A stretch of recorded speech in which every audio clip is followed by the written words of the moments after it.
Alright, so one of the best parts about doing barbecue is you end up with a lot of leftovers, especially from all the briskets and the ribs that you trim up. Well, today we're going to be turning those trimmings into some juicy sausage.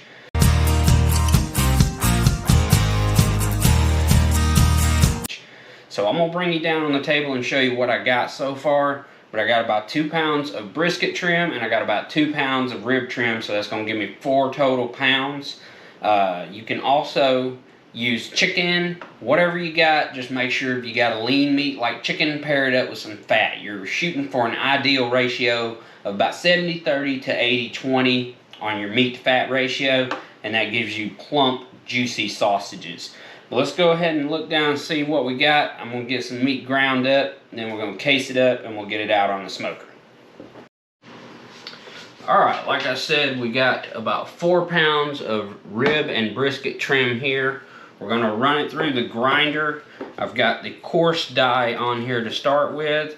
We'll run it through there, mix in our pre-mixed up spice seasonings that I'm using. Has everything we need in it for the flavor, plus the curing salt, and even the binder, which in this case is going to be milk powder today. Got this recipe off of Chuds Barbecue. He has a great video that breaks down every ratio you need depending on how much meat you got. So right here on YouTube, Chuds Barbecue, check that out. That ratio video is awesome. He also sells pre-measured packs that you can get from him that have all the spices and seasonings you need. The only thing that's not in it is the curing salt, the pink salt. It's different than Himalayan salt. It actually works to preserve the meat, so you can do the low, slow, cold smoke on it. Lot better if you leave that out. That's why he does it, because he doesn't know if people are going to cure it or if they're going to just cook it right away. But definitely check out his website. Let's go ahead and get our meat ground up. We'll pop on my grinder here, and I got a little wooden spoon to help me get it through the nozzle, but it should just pull it right on through.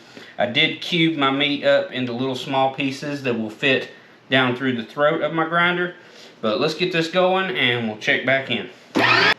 Alright, so that's our first grind here of all 4 pounds of the meat. We have a little bit stuck in the grinder here, so what I'm going to do is take just a small cup of ice, turn my grinder on, run it through until it just starts pushing the ice out. That's a good way to clean out any excess meat you got in your grinder. Makes it a little easier to clean, and we don't lose as much meat. Once you start seeing the snow, you're good.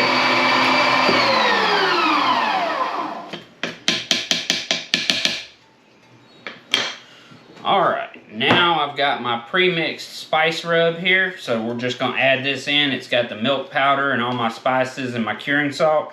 We're going to put that in there, mix it up real good, and then we'll run it one more time through the grinder. Then we'll be ready to case it up. So let me get all this mixed up and get this ground again, and we'll be back to show you the casings. Alright, so now that we got our sausage all grind up and mixed up with our seasonings, you can make a little test patty. That way you can taste and see what the flavor is going to be like before you actually case it up. So if you need to adjust your spice mix, this is the perfect time to do that. So I'm going to give this patty a little taste. That's that right middle of the road barbecue sausage flavor that we were looking for.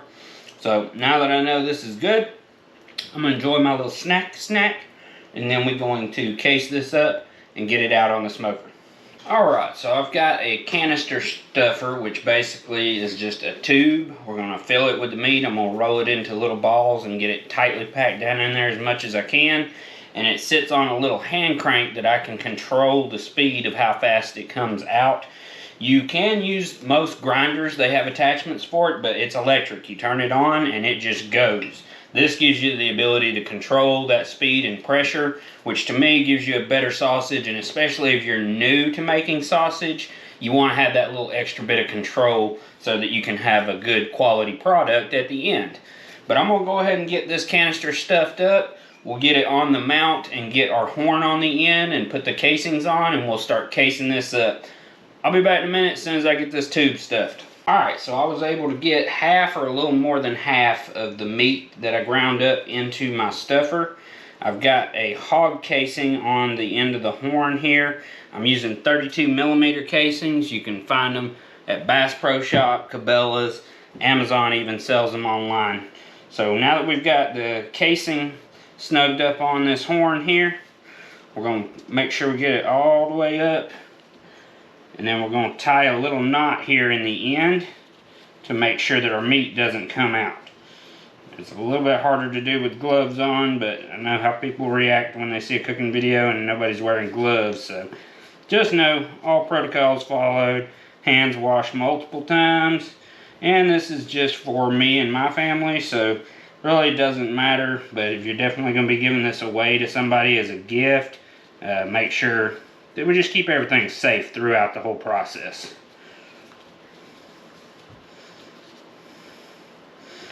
Alright, so about 2 knots on the end there. We'll push the casing back on the horn to where our knot meets up at the end. And from here, we're just going to crank the handle on this, and it will push the meat into the casing and allow us to get a nice sausage out of it. And you can kind of pull the casing off of the horn a little bit, help it out a little bit, just to get it going. After you do a couple, you kind of get the feel for it. You just want to keep them nice and plump, but you don't want to put too much pressure on it that it ends up popping the casing. And you can make them whatever size you like. I like those nice bratwurst size. So now that I've got it down here to the end, I'm going to twist my casing and make sure when I twist away from me, the next one I'm going to twist toward me. That way I keep alternating out away, toward, away, toward. That way they won't come undone. And like I said, it's nice with a hand control here. You can control how fast it comes in there. That electric one will just shoot it in there. So once I get sausages about the same size, this time we're going to go toward us since we went away last time.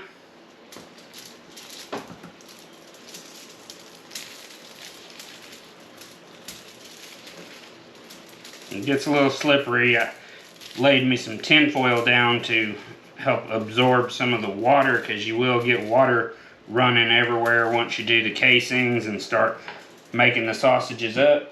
So I'm going to go ahead and get a couple of these cranked out, and then we'll get them out on the smoker. Come back and catch up with us then.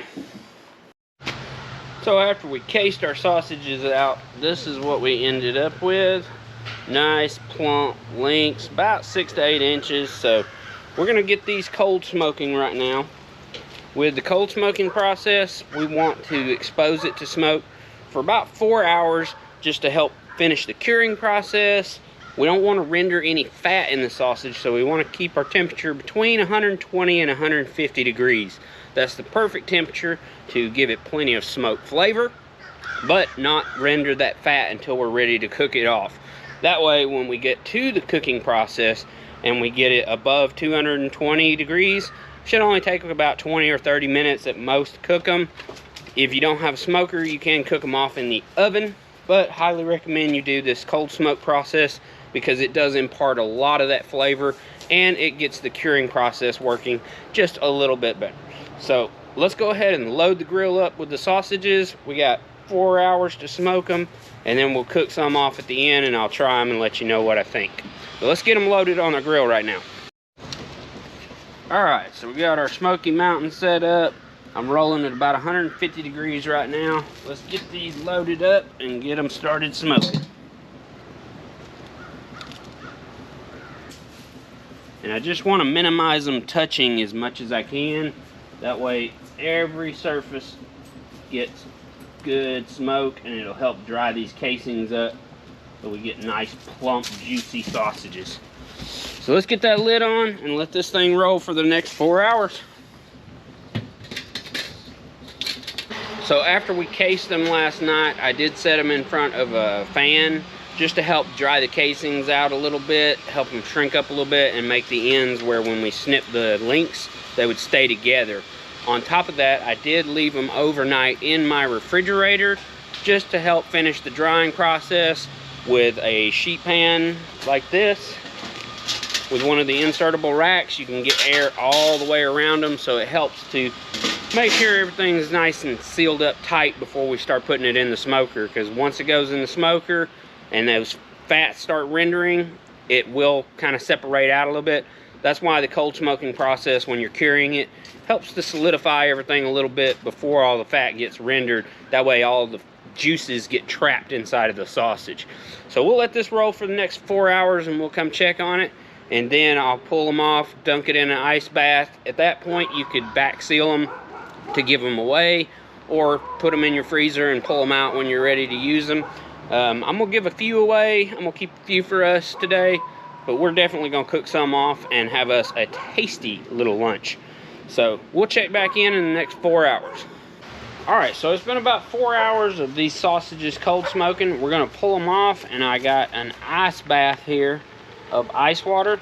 That's gonna help shock those casings, so the ones we're not gonna use today, we can go ahead and vac seal up and freeze them. But I wanna show you what they look like real quick. And that's what we're looking for, a nice red, plump, juicy sausage. We'll go ahead and drop that in the ice bath. Go ahead and get the rest of these off, and we'll get back inside. I'll vac seal a couple of them, and then I'll bring a couple out here and cook them off on the grill, just so we can taste them and make sure that everything is great. All right, so we got our cold smoked sausages on the Weber Performer now. We're gonna let it rip about 275, 300 for about 30 minutes, and then we'll take them off, get a taste of it, see what we think. So stay tuned. We'll be back eating this in just a little bit. All right, so it's been about 30 minutes and these sausages came off beautiful. Look at that nice ring. Nice plump red juicy sausage. Let's give it a try, see what we think.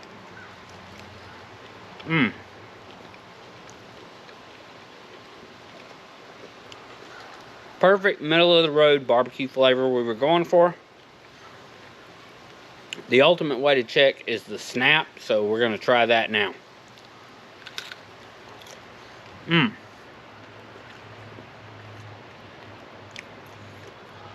Got the texture of a good pickle with all that beefy, juicy flavor. Definitely recommend you give this one a try. If you've enjoyed the video so far, go ahead and make sure you subscribe so you don't miss any future videos. You can also like and comment on the video. Both of those help. That's been it for me today. I'm gonna take these inside and enjoy them with the rest of the family. If you want to get this going yourself, like I said, Chuds Barbecue does have the little pre-measured packs. You use a certain poundage of meat. Spices are already measured for it. Only thing you have to add is the curing salt, if you so choose to cure it. If not, you can just cook it off. Turns out great. That's been it for us today. This has been Griffin Grills. I am Griffin, and we'll catch you on the next one.